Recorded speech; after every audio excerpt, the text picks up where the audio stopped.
আসসালামু আলাইকুম। আশা করছি যে যার অবস্থান থেকে সুস্থ ও ভালো আছেন। আলহামদুলিল্লাহ আমরাও বেশ ভালো আছি।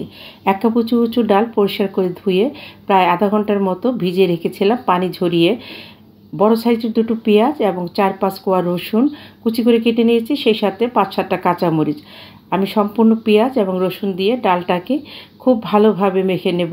আমি আপনাদের সঙ্গে আজকে বাগার না দিয়ে ডালের একটি চমৎকার রেসিপি শেয়ার করব, যেটা রুটি, পরোটা, ভাতের সঙ্গে খেতে ভীষণ ভালো লাগে।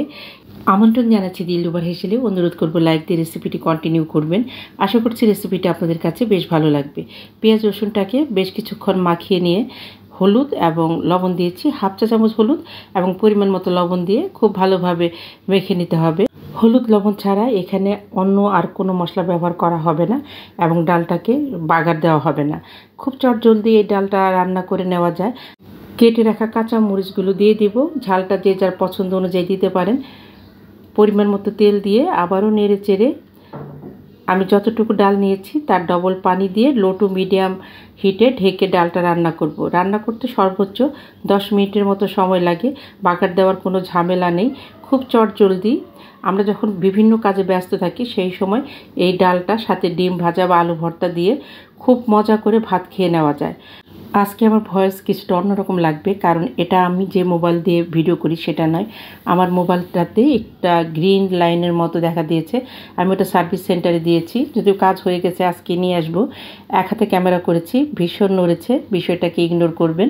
আমার রান্নাটা হয়ে গেছে। ডালটা যখন এই রকম সেদ্ধ হবে তখন চামচ দিয়ে একটু নেড়ে চেড়ে নামিয়ে নেব।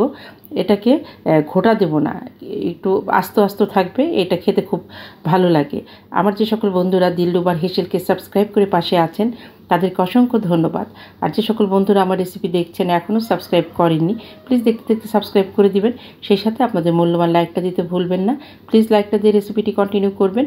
নামিয়ে নেওয়ার আগ মুহূর্তে আমি 3টা ছোট ছোট লেবুর পাতা দিয়েছি। লেবুর পাতা দেওয়ার পরে আর জাল দেবেন না। ইচ্ছে করলে কিছুক্ষণ পরে লেবুর পাতাটা উঠিয়েও ফেলতে পারেন। লেবুর পাতা বেশিক্ষণ জ্বালালে কিন্তু তেতো লাগে। দেশ দেশের বাইরে দূর দূরান্ত থেকে অনেক দাদা, দিদি, ভাই, বোন, বন্ধু, সেই সাথে আমার অনেক অপরিচিত বন্ধুরা আছেন যারা প্রতিনিয়ত আমার রেসিপিগুলো দেখে অনেক সুন্দর সুন্দর কমেন্ট করছেন। আমি তাদের প্রতি ভীষণভাবে কৃতজ্ঞ। প্লিজ এভাবেই পাশে থাকবেন। এখানে আমি 3 চা চামচের মতো ঘি দিয়েছি। গরম ডালের উপরে ঘিটা দিয়েছি। ঘিটা দেওয়ার পরে আমি নেড়ে নেব না। ঠিক যে মুহূর্তে ভাতের সঙ্গে খাবো বা পরোটার সঙ্গে খাবো সেই মুহূর্তে এটা নেড়ে মিশিয়ে নেব। আপনারা যে কোনো ঘি ব্যবহার করতে পারেন।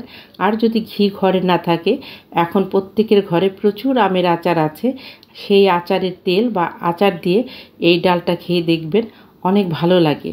আমার কাছে লেবুর পাতা ছিল, কাজে লেবুর পাতা ব্যবহার করেছি। হাতের কাছে লেবুর পাতা না থাকলে ধনিয়ার পাতা বা জিরা ভাজার গুঁড়া খুব সামান্য ব্যবহার করতে পারেন। ব্যাচেলার ভাই, বোন, বন্ধুদের জন্য একদম উপযুক্ত একটি রেসিপি। খেয়ে দেখবেন, দুর্দান্ত লাগে। আমার যে সকল বন্ধুরা আমাকে বন্ধু করতে চাচ্ছেন অবশ্যই কমিউনিটিতে নক করবেন এবং বেশ কিছুটা সময় অপেক্ষায় থাকবেন। আপনাদের সকলের সুস্বাস্থ্য কামনা করে বিদায় নিচ্ছি। নিজে ভালো থাকবেন, অন্যকে ভালো রাখবেন। আল্লাহ হাফেজ।